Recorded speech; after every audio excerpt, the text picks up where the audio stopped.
Oke anak-anak, tadi sudah dijelaskan ya penjelasan singkat dari Ibu tentang perbedaan di Indonesia ini, yang mana kalian juga alhamdulillah sudah cukup paham, sudah pintar-pintar sekali kelas 6 ini. Nah, selanjutnya kita akan memasuki materi pada pagi hari ini, yaitu tentang memahami sila-sila Pancasila sebagai satu kesatuan yang utuh. Nah, Ibu jelaskan kembali, apa sih itu Bu makna sila-sila Pancasila?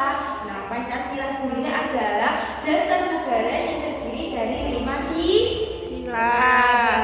Yang mana masing-masing dari sila itu mengandung nilai luhur yang menjadi pedoman hidup berbangsa dan bernegara. Nah, memahami makna dari setiap sila tersebut itu penting ya anak-anak, agar penerapan dari nilai Pancasila itu dilakukan secara konsisten di semua aspek kehidupan. Baik, oke, kita masuk pada bab selanjutnya, yaitu kita akan yang pertama kita mengulas kembali apa itu makna Pancasila. Yang pertama yaitu ketuhanan yang Maha Esa. Maksudnya apa itu Ibu? Maksudnya yaitu seperti kita menjalankan ibadah sesuai agamanya masing-masing. Kalau yang Islam ibadahnya di masjid, yang umat Kristen ibadahnya di gereja dan selainnya dan selanjutnya.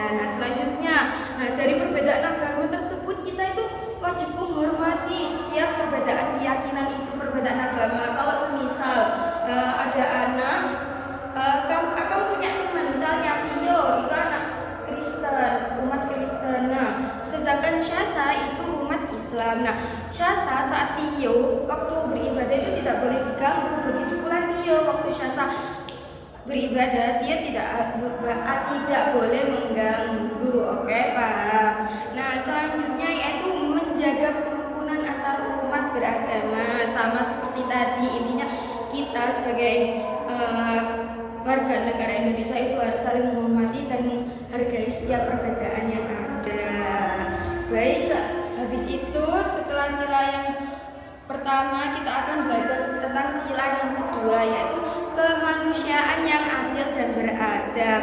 Maksudnya apa itu kemanusiaan yang adil beradab? Maksudnya seperti bersikap adil terhadap semua orang. Kayak waktu kalian punya, misalnya ya, Tina punya 2 pensil nih, masih bagus. Nah, satunya dipakai Tina, satunya lagi kan nggak dipakai. Kemudian ada Ana dia nggak punya pensil. Nah, seharusnya Tina ini meminjamkan pensil itu ke Ana, itu sebagai wujud adil. Maksudnya adil itu saling menolong seperti itu. Nah, selanjutnya bisa dengan menghormati hak dan hak asasi manusia. Kalau semisal yaitu tadi tentang keyakinan, kita harus menghormati kalau itu adalah sudah ketentuan umat tersebut. Kalau memang umat tersebut lagi beribadah, jadi kita itu harusnya tidak mengganggu waktu ibadah tersebut. Nah, setelah sila kedua, kita akan belajar tentang sila ketiga, mengulas kembali, yaitu apa anak-anak bunyi sila ketiga? Persatuan Indonesia. Pintar. Maksudnya itu seperti kita mencintai tanah air, yaitu memakai produk lokal dalam negeri. Jangan sering-sering memakai produk dari luar negeri, pakailah produk dalam negeri. Nah, selanjutnya juga menghormati keberagaman seperti tadi budaya itu, kemudian menjaga kelestarian lingkungan, kerukunan terutama. Nah, habis sila ketiga kita masuk ke sila keempat, yaitu kerakyatan yang dipimpin oleh hikmat kebijaksanaan dalam permusyawaratan perwakilan. Nah, siapa yang bisa memberikan contoh apa itu maksud dari sila keempat? Ayo, angkat tangan. Iya, Pak Tio? Oke, benar. Musyawarah pemilihan ketua RT, benar sekali. Itu salah satu implementasi atau bukti dari sila keempat, dilakukannya sila keempat, yaitu kerakyatan yang dipimpin oleh hikmat kebijaksanaan dalam permusyawaratan perwakilan. Nah, kita memasuki pada sila yang terakhir, keadilan sosial bagi seluruh rakyat Indonesia. Bagus. Maksudnya apa itu keadilan sosial bagi seluruh rakyat Indonesia? Maksudnya itu seperti kita tuh memajukan pemerataan pembangunan di Indonesia, semisal kayak di daerah-daerah pedesaan, sekolah-sekolahnya itu fasilitasnya itu juga bisa memadai seperti sekolah-sekolah yang ada di kota kita ini. Seperti sudah tersedia smart TV, terus intinya yang berbau digital di sekolah pedesaan itu hendaknya oleh pemerintah itu sudah difasilitasi seperti itu anak-anak. Nah, selanjutnya kita masuk ke bab kedua, yaitu keterkaitan antar sila. Maksudnya apa ibu? Nah, sila pertama yaitu ketuhanan Yang Maha Esa itu sebagai landasan moral, karena kan bersifat tentang ketuhanan, makanya sebagai landasan moral. Nah, sedangkan sila 2 sampai ke 4 itu sebagai proses penerapan dari kemanusiaan yang adil dan beradab sampai permusyawaratan perwakilan. Nah, selanjutnya sila yang kelima itu sebagai tujuan akhir, yaitu keadilan sosial bagi seluruh rakyat Indonesia. Nah, bagus.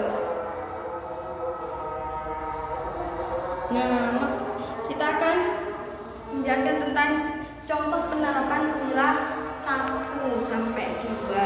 Nah, sila 1 contohnya kita berdoa sebelum memulai pelajaran seperti tadi yang sudah dipimpin ketua kelas di kelas ini. Nah, selanjutnya juga menghormati hari besar keagamaan semua agama.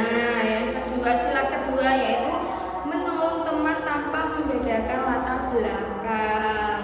Nah, itu tadi adalah contoh penerapan sila pertama dan sila kedua. Untuk sila yang ketiga di lingkungan kita itu seperti untuk sila ketiga, kita setiap Senin kan mengikuti upacara bendera. Nah, itu salah satu implementasi dari sila ketiga. Nah, selanjutnya yaitu pemilihan ketua kelas, itu salah satu implementasi sila keempat. Good job.